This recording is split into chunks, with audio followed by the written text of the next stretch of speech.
ચાંદની પડવા પહેલા સુરતનો ફૂડ વિભાગ એક્શનમાં ચાંદની પડવાના તહેવાર નિમિત્તે લોકો ઘારી અને ભૂસું વધારે ખાવાનું પસંદ કરે છે.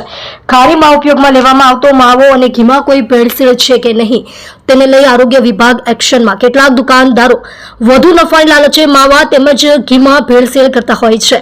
ફૂડ વિભાગની 11 ટીમો દ્વારા અલગ અલગ જગ્યા પર મીઠાઈની દુકાનોમાં તપાસ હાથ ધરાઈ.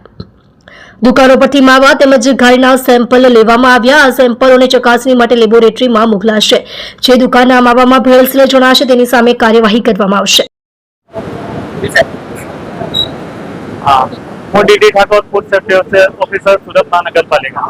આગામી ચાંદની પડવાના તહેવાર નિમિત્તે આરોગ્ય અધિકારી શ્રી અને રેજનલ ઓફિસર સાહેબ શ્રી તથા deputy commissioner health and hospital સાહેબ શ્રીની સૂચના અન્વયે સુરત મહાનગરપાલિકામાં વિસ્તારમાં આવેલી મીઠાઈઓની દુકાનો કે જ્યાં ઘારીનું ઉત્પાદન કરવામાં આવે છે અને વેચાણ કરવામાં આવે છે તે સંસ્થાઓની આજરોજ તપાસણી કરવા અંગેની કાર્યવાહી ચાલી રહી છે. સદર સંસ્થાઓમાંથી ઘારીના નમૂના લઈ પૃથ્થકરણ અર્થે પબ્લિક હેલ્થ લેબોરેટરી સુરત મહાનગરપાલિકા પ્રત્યે મોકલી આપવામાં આવશે અને જેનો પૃથ્થકરણ અહેવાલ આવ્યો છે આગળની કાર્યવાહી કરવામાં આવશે.